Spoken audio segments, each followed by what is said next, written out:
벌써 세 번째 시간입니다. 일단 오늘 새로운 내용 들어가기 전에 지난 시간에 했던 내용 복습하고 넘어가 보도록 하겠습니다. 자, 우리 지난 시간에는 조선 후기의 경제, 사회, 문화의 변화에 대해서 살펴보았습니다. 여기 제가 직접 글로 써놓은 것인데, 자, 여기 정치 부분은 여러분들 2학년 때 이미 배웠던 내용이고요. 우리가 본격적으로 배운 내용은 경제, 사회, 문화 이 부분입니다. 그래서 제가 이 내용 중에 가장 중요한 단어가 무엇이냐라고 물어보면 여러분들 자신 있게 모내기법이다 라고 대답할 수 있으셔야 합니다. 자, 이러한 모내기법으로 인해서 돈 있는 평민, 즉 부자 농민이 등장한다 라고 했는데 우리는 그 부자 농민 줄여서 뭐라고 하냐? 분홍이다 라고 얘기했습니다. 자, 이렇게 살기가 좋아 보이는 시기이지만 분명 문제점도 있다라고 얘기했습니다. 그래서 그 문제점들을 해결하기 위해서 비주류 양반들, 즉 권력이 1도 없는 양반들을 중심으로 실학이 유행했었다. 그래서 대표적으로 농업 중심 실학과 상업 중심 실학이 나뉘어져 있어서 농업 중심 개혁안을 주장한 3명, 그리고 상업 중심 개혁안을 주장한 4명 이렇게 기억해야 한다라고 얘기했습니다. 자, 여기까지가 우리가 지난 시간에 배웠던 조선 후기의 경제, 사회, 문화의 변화에 대한 내용이라면 이제 본격적으로 정조가 죽고 나서 본격적으로 시작되는 조선 후기의 세도 정치에 대해서 같이 한번 배워보도록 하겠습니다.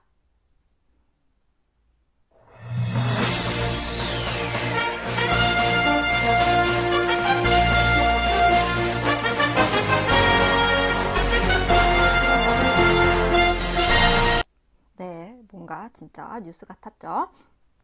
자, 일단 뉴스가 시작되기 전에 우리가 오늘 배울 세도 정치에 대해서 무엇을 배울 건지 한번 한눈에 정리해보기부터 해보도록 하겠습니다. 자, 세도 정치란 이 시기는 1800년부터 1863년, 약 60년 사이의 시간을 이야기하는 것입니다. 왜 이러한 시기가 등장했냐라고 보신다면 정조가 죽고 나서 능력이 없거나 어린 사람이 왕이 돼버립니다. 능력이 없고 어린 사람이 왕이 되다 보니까 자연스럽게 정치는 왕이 하는 것이 아니라 당시 왕실의 가장 어른인 여성, 왕대비 혹은 대왕대비가 정치를 하게 되는데 우리는 그러한 정치 체제를 수렴청정이라고 해요. 근데 실제로 여자들이 당시 조선시대에 정치를 할 수 있었을까요? 네. 그럴 수는 없어요. 유교 국가였기 때문에. 그렇기 때문에 말로는 여성 대비나 대왕 대비가 한다라고 하지만 실제로는 누가 하냐? 그 왕 대비나 대왕 대비의 외척, 즉 삼촌이나 형이나 오빠나 뭐 이런 사람들이 하게 됩니다. 외척들이 하게 되죠. 우리는 그리고 이 외척들의 권력이 세지는 시기를 세도 정치라고 이야기해요. 자, 이렇게 외척의 힘이 커지다 보니까 사람들은 이 외척에게 줄을 대는 그런 상황이 발생하게 되는데요. 아무리 능력이 좋아도 줄을 못 서면 관직을 얻을 수 없고 능력이 쥐뿔도 없지만 돈이 많고 줄을 잘 서면 권력을 가질 수 있는 상황이 등장하게 됩니다. 그래서 이 시기에는 매관매직 같은 거, 관직을 사고 파는 행위가 굉장히 많았다라는 거 우리 같이 한번 배워보도록 할 거고요. 자, 이런 식으로 관직을 사고 팔다 보니까 실제 관리가 된 사람이 관리직을 얻기 위해서 돈을 굉장히 많이 썼어요. 그러니까 그 굉장히 많이 쓴 돈을 다시 얻기 위해서는 또 어떻게 해야 되냐?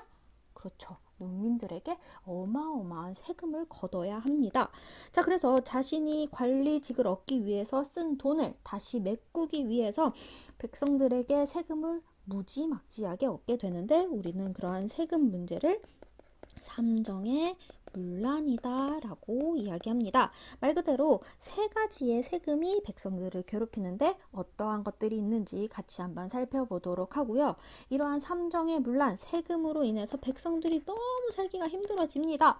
백성들이 살기가 너무 힘들어지니까 못 살겠다. 나 이 사회, 이 조선이란 나라 바꿔봐야겠다 라고 하면서 농민들이 봉기를 일으키게 됩니다. 그래서 우리는 대표적인 농민봉기 2가지를 배울 거예요. 홍경래라는 사람이 일으킨 홍경래의 난, 그리고 임술년에 벌어진 임술농민봉기. 네, 그렇게 두 가지 배워보도록 할 거고요.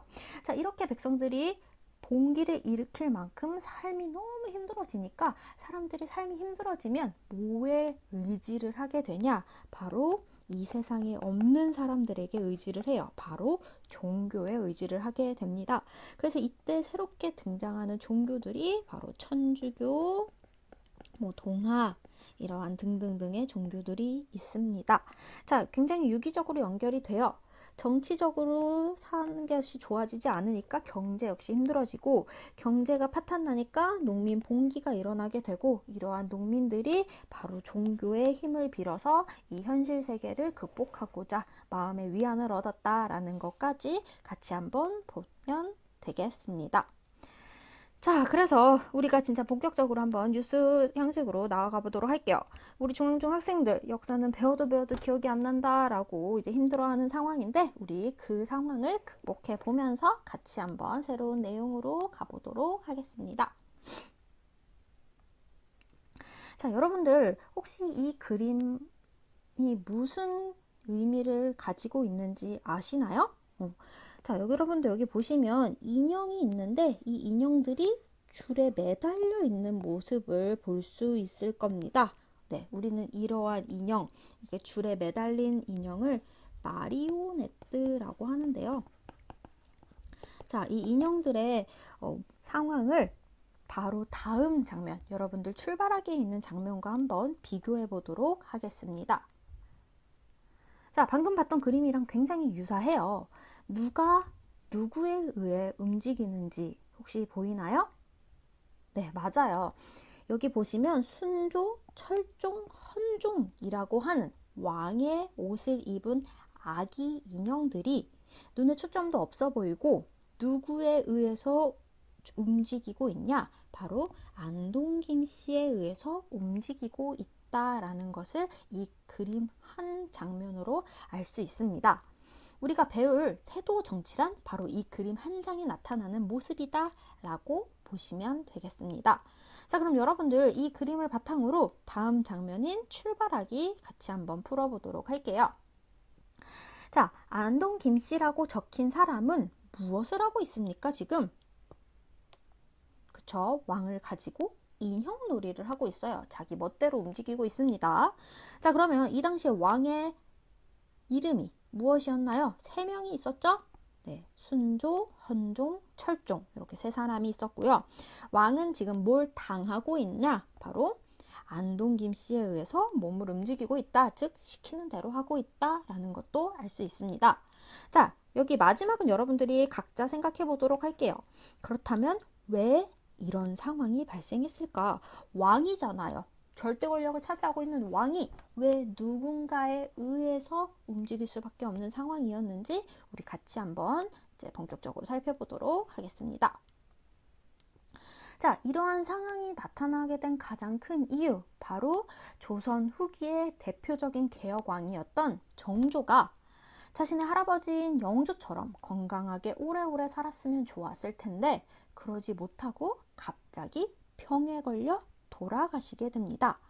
이때 그의 뒤를 이을 세자가 바로 순조인데 그 세자 순조의 나이가 고작 11살밖에 되지 않았다라고 해요. 11살이면 우리 나이로 따지면 초등학교 4학년이에요. 초등학교 4학년이 정치, 나라를 운영할 수 있다? 굉장히 쉽지 않은 일이었다라고 합니다. 자, 그리고 이 정조 시대의 정치 체제를 우리는 뭐라고 하냐면 탕평책이라고 해요. 자, 근데 이 탕평책이 우리가 2학년 때 배울 때는 굉장히 좋은 점들만 배우잖아요. 붕당 정치의 폐해를 극복하고 모든 당을 평등하게 이제 다룬다라고 해서 좋은 점만 배우는데, 사실 이 탕평 정책의 한계점이 있어요. 탕평 정책의 한계가 뭐냐면 왕인 내 마음을 알아주는 몇 명을 중심으로만 정치를 할 거다라는 말입니다. 자, 이 사실은 그 속에 어떤 당이든 상관없다. 왕인 내 마음을 알아주는 사람과 나는 측근을 중심으로 정치를 한다라는 말입니다. 그런데 이러한 정치 방식이 왕이 굉장히 힘이 강하고 똑똑해서 자신의 측근들을 정치에 잘 이용하면 왕이 능력이 잘 이용하면 좋아요. 하지만 왕이 능력이 없거나 아무것도 모르면 결국엔 왕의 측근들, 즉 비선 실세들이 권력을 차지하는 상황이 오게 됩니다. 자, 그렇기 때문에 이 정조가 죽고 나서 원래 측근 정치를 하고 있던 정조는 그렇다면 자신의 어린 아들, 다음 보위를 이을 왕을 누구에게 부탁하면서 돌아가셨을까요? 네, 한번 생각해 볼게요. 아무래도 자기가 가장 믿을 만한 사람에게 아들을 부탁하면서 돌아가셨겠죠. 그 믿을 만한 사람이 누구였냐? 바로 김조순이라는 사람이었다라고 해요. 얼마나 믿었으면 자신의 아들인 순조와 김조순의 딸을 결혼시켰다라고 해요. 그러면 이 김조순은 순조의 무엇이 되냐? 그쵸, 장인어른이 됩니다. 부인의 아버지가 되죠. 자, 분명 김조순은 정조와 함께 있었을 때는 굉장히 능력 있고 유능한 정치가였어요. 그런데 사람이라는 게 권력을 가지면 가질수록 욕심을 생기게 되고요. 결국에 왕인 순조가 어리자 이 정치, 국정 운영을 장인어른인 김조순이 대신하게 됩니다. 그러면서 바로 이 김조순의 가문이었던 안동 김씨가 굉장히 막강한 권력을 쥐게 되는 상황을 우리는 세도 정치 시기다라고 하게 됩니다. 그리고 이러한 상황은 이후에 총 3번, 60년이나 일어나게 됩니다. 당시 대표적인 가문이 방금 얘기했던 안동 김씨 가문과 그리고 풍양 조씨 가문입니다. 이렇게 세도 가문이 왕보다 힘이 강한 이유 대충 눈치채셨죠? 왜 그런지 우리 다음 표로 한번 정리해 보도록 할게요. 왕보다 세도 가문의 힘이 막강할 수밖에 없었던 이유, 그 이유는 바로 왕의 나이가 굉장히 어리거나 왕이 자질이 부족했기 때문입니다. 자, 그러다 보니까 왕을 대신해서 정치를 운영할 사람이 필요했던 거죠. 자, 차근차근 순서대로 보자면 순조, 정조의 아들입니다. 그는 유능했던 아버지인 정조가 돌아가시고 11살에 왕이 되어요. 우리 나이로 초사였기 때문에 정치를 할 수가 없겠죠. 아직 너무 어리니까. 그러다 보니까 자신의 장인어른이 김조순을 중심으로 해서 안동 김씨가 권력을 잡게 됩니다. 자, 그리고 두 번째 헌종입니다. 헌종은 순조의 아들이 아니라 순조의 손자가 되겠습니다. 그렇다면 그 사이에 누가 사라졌다라는 거예요? 그쵸? 아들이 사라졌다라는 겁니다. 이 아들이 우리가 예전에 유명했던 드라마죠. 구름이 그린 달빛에 박고검이 역할했던 세자, 그 세자가 이 아들이에요. 실제로 이 아들은 22살 젊은 나이에 죽고 나자 바로 이제 순조의 손자인 9살짜리 헌종이 왕을 잇게 됩니다. 아무래도 9살도 너무 어리기 때문에 정치를 하지 못하니까 이때는 헌종의 외할아버지, 즉 풍양조씨 가문이 권력을 차지하게 됩니다. 자, 그리고 마지막 세 번째 철종은요, 그렇게 어리진 않아요. 이때 당시 나이로 18살이었기 때문에 어떻게 보면 성인의 나이입니다. 하지만 철종은 몰락한 왕손이었기 때문에 평생 글도 모르고 농사를 짓고 있다가 갑자기 강화도에서 끌려와서 왕이 됩니다. 그러니 당연히 왕으로서 뭘 할 수 있었던 사람이 아니었겠죠. 자, 이 세 사람의 공통점, 즉 왕으로서의 자질이 부족했다라는 겁니다. 그러다 보니까 자연스럽게 수렴청정, 즉 당시 왕실의 가장 어른인 대비나 대왕 대비가 대신 통치를 하는 체제가 일어나게 됩니다. 하지만 유교 국가였기 때문에 여성이 대놓고 정치를 할 수는 없어요. 그렇기 때문에 결국에 여성들의 외가 친척들, 안동 김씨 가문이나 풍양 조씨 가문이 이제 한 자리씩 차지해서 정치를 운영하게 되고 이것이 세도 정치라고 합니다. 이런 상황이다 보니까 이 시기에 왕비나 대왕대비 가문, 안동김 씨나 풍양조 씨 가문에 돈을 대거나 아부를 잘 떨면 관직을 금방 얻는 사회가 되어버리게 되죠. 결국 관리가 될 수 있었던 최대의 조선시대 시험, 과거 시험 역시도 부정부패가 만연한 상황이 되어버리게 된다라고 합니다. 그러니까 공정하게 내가 능력이 있어서 시험 봐서 관리가 되는 것이 아니라 내가 돈이 많아서 줄을 잘 서면 관리를 할 수 있었던 굉장히 부패한 사회가 되고 있는 상황이 바로 이 조선 후기 사회이다 라고 보시면 되겠습니다. 수렴청정이라는 거 이 그림으로 같이 한번 간단히 보고 넘어가도록 하겠습니다. 자, 앞에서 말한 것과 같이 세도 가문에게만 잘 보이면 관직을 얻을 수 있는 상황이에요. 자, 여러분들이 한번 생각해 볼게요. 열심히 공부를 한 사람이 좋은 대학을 가는 것, 그게 공정한 세상이에요. 하지만 요 근래에 있었던 여러 가지 우리 사회의 문제만 봐도 아빠가 권력자라서 혹은 그리고 줄을 잘 서서 좋은 대학에 가는 사회, 이런 사회는 불공평한 사회이잖아요. 이때도 권력자였던 세도 가문에게 잘 보이면 벼슬을 얻고 돈만 내면 관리가 될 수 있는 사회, 즉 매관매직이 만연한 사회이다라는 겁니다. 이 매관매직이라는 거 제가 여기다 써볼게요. 관직을 사고 파는 행위이다라는 것입니다. 여기 위에 그림에서도 잘 나와 있습니다. 자, 이때 당시에 관직을 하나 얻기 위해서는 지금 우리 돈으로 한 10억 정도가 있어야 된다라고 해요. 그 10억 정도만 내면 관직을 얻을 수 있는 상황이 조선 후기의 사회라고 합니다. 자, 우리는 그러면 이러한 상황이 실제로 어떻게 일어났는지 드라마의 짧은 영상을 통해서 같이 한번 살펴보도록 할게요. 이 영상은 약 10년 전에 방영했던 성균관 스캔들이라고 하는 드라마입니다. 저 고등학교 때 진짜 유행했던 드라마인데 우리 이 영상에서 과거 시험, 매관매직 이런 거 어떻게 나오는지 같이 한번 보도록 하겠습니다. 네. 자, 여기 이 주인공은 지금 실제로 여자죠. 남장을 한 여성인데 과거 시험을 보러 들어가고 있습니다. 여자가 과거 시험, 당연히 볼 수 없었던 시대가 조선 사회인데 여성이 남자만 볼 수 있는 과거를 그것도 대신 치러주러 간다라는 것, 즉 부정행위가 너무나도 쉽게 뚫리는 상황이 조선 후기 상황이다. 오늘날로 말하면 수능을 대리시험 치는 거다라고 볼 수 있겠지요. 자, 실제로 이런 식으로 팀플을 해서 과거 시험을 봤다라고 해요.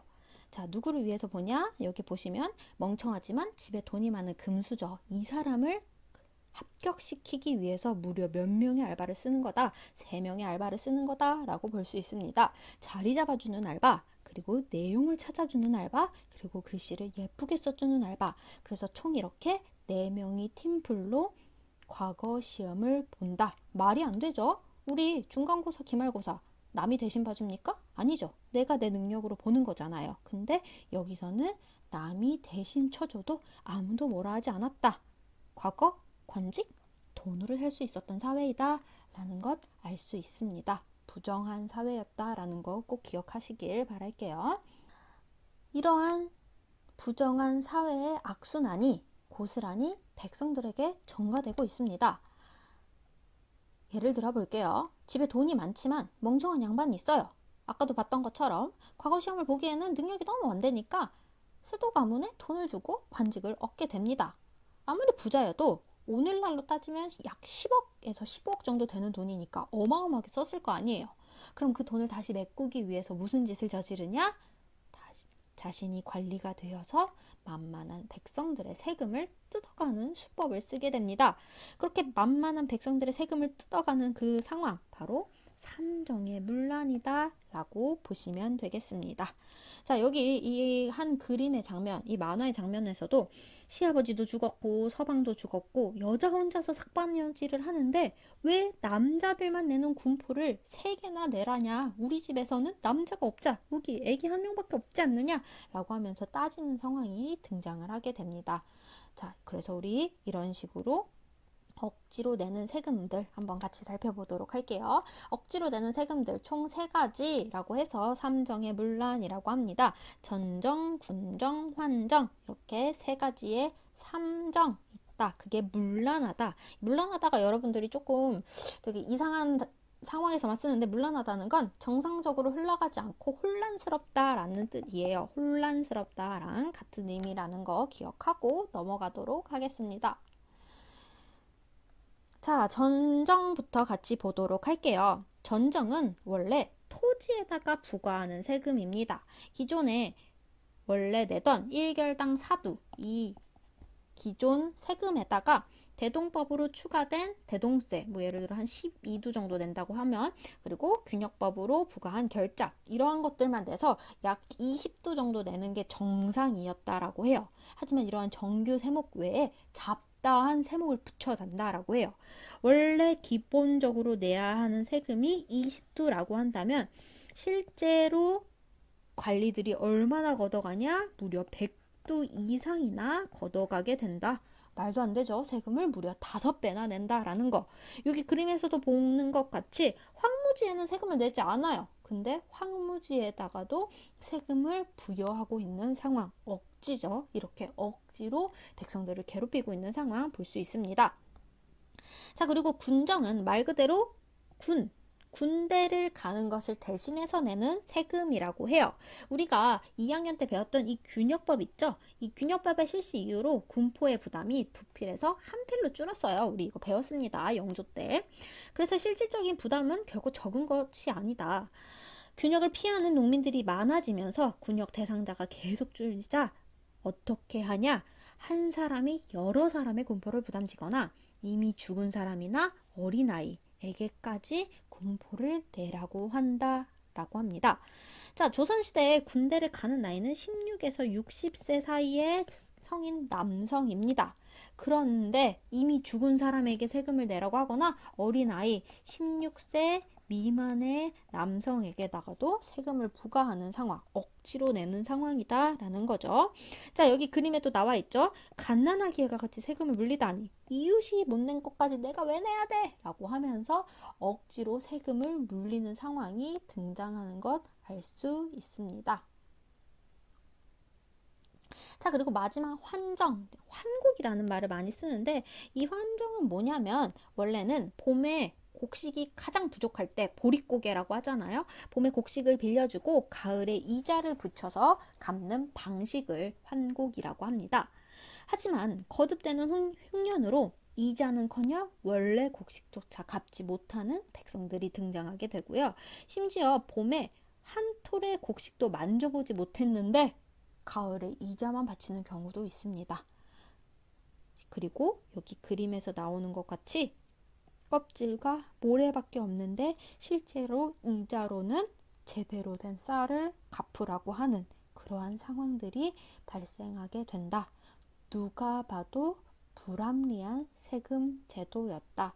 하지만 백성들은 힘이 없었기 때문에 결국에 내란 대로 내거나 아니면 산속으로 도망가는 상황이 발생하게 됩니다. 자, 우리 이러한 상황이 나온 한 이제 책이 있어서 여러분들 교과서에 실려 있는 내용을 한번 가지고 와봤습니다. 우리 같이 한번 읽고 내용을 정리해 보도록 할게요. 아전이 곡식을 거두는 날엔 까불고 불린 알곡을 멱서리가 불룩하도록 받고 창고에 넣어 봉한 뒤에 밤이 되면 촛불을 들고 창고에 들어가서는 곡식을 꺼내어 결을 섞어서 드디어 한 석을 나누어서 2석으로 만들고 심한 경우에는 3, 4석으로 만들어서 원래의 숫자를 채우고 온전한 알곡섬은 훔쳐서 자기네 집으로 가져간다 라고 합니다. 자, 여기 아전이라는 사람, 이 사람은 뭘 하고 있냐? 곡식을 꺼내어 결을 섞어서 내용을 불린다 라고 나와 있습니다. 그리고 온전한 쌀은 어디로 가져간다? 지네 집으로 가져간다 라고 합니다. 자, 이러한 아전의 행동들을 누구에게 피해를 주고 있냐? 당연히 농민들에게 피해를 주고 있죠. 자, 자기들이 농민들에게 주는 쌀에는 모래와 쌀껍질이 섞여 있는데 자기들이 이자로 받을 때는 제대로 된 쌀만 가져가게 되고 다시 또 빌려줄 때는 모래와 결을 섞고 이러한 악순환이 계속 벌어지게 된다라고 보시면 되겠습니다. 이러한 악순환이 벌어지는 세금 제도가 무엇이냐? 전정, 군정, 환정 중에서 환정의 문란을 말한다 라고 보시면 되겠습니다. 자, 백성들의 삶은 이렇게 너무 힘들어요. 권력자들이 세금을 수탈하고 자기들만 배를 불리면서 백성들은 점점 가난해지고 이렇게 살다간 진짜 죽겠구나 싶은 백성들이 넘쳐나게 됩니다. 이렇게 지치고 힘든 화가 난 백성들 계속 참고만 살아야 할까요? 더 이상 참기 힘든 백성들은 못 살겠다. 이 나라 엎어보자 라고 하면서 반란을 일으키게 되는데요. 자, 우리는 다음 시간에 이렇게 살기 힘든 상황 속에서 정부에게 그리고 탐관오리에게 대항하는 농민들의 봉기, 즉 반란을 살펴보도록 하겠습니다. 그럼 오늘의 수업은 여기까지 하고 나머지는 다음 시간에 이어가도록 할게요. 여러분들 집중해서 듣느라 수고하셨어요. 안녕.